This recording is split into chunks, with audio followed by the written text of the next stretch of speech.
Isabel Mega, queria te ouvir também sobre esse assunto, se o governo está respaldado por essas últimas medidas anunciadas pelo ministro dos Transportes, medida provisória, essa investida de um diálogo mais próximo com a categoria, ou se, na sua avaliação, há risco de tudo isso não dar certo e uma greve de fato eclodir. Como é que está a situação de momento, Isabel?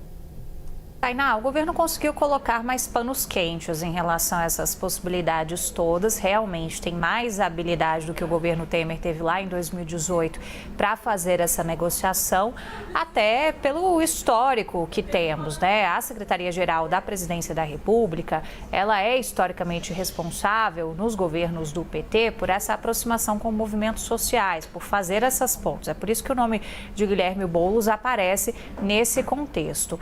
Agora, a preocupação foi real, a preocupação existiu, porque imagina só você ter uma greve de caminhoneiros, um serviço que todo mundo sabe que é essencial.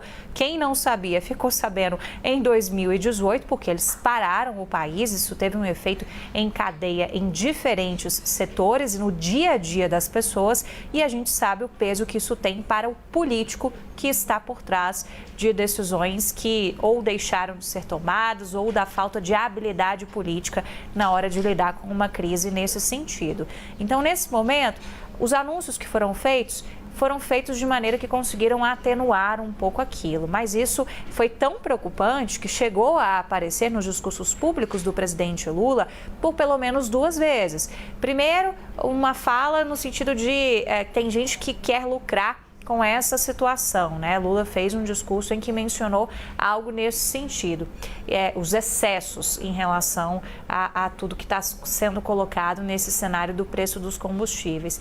Em segundo momento, ontem ele voltou a fazer acenos também aos caminhoneiros, no sentido de que eles não vão ser prejudicados. Então, as sinalizações, quando elas aparecem ao ponto de chegar até os discursos públicos do presidente da República, é porque o calo apertou.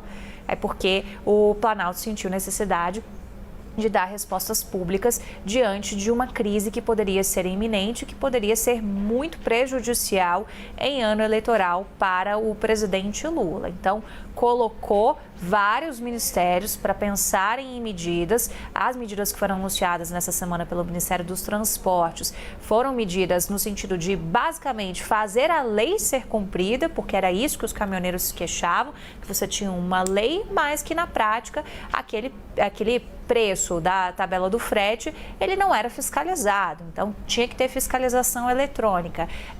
A questão dos cartéis dos combustíveis, outros pontos que estão relacionados também a essas crises todas, com o braço também da Polícia Federal, algumas medidas em paralelo, fora a questão do Ministério da Fazenda, junto aos estados, e ali é onde o governo encontra um pouco mais de problema, porque aí não tem controle sobre o que os estados vão fazer a respeito de todas as orientações sobre o preço dos combustíveis. Mas até aqui há uma avaliação de que eles estão conseguindo colocar panos quentes em relação a essa crise.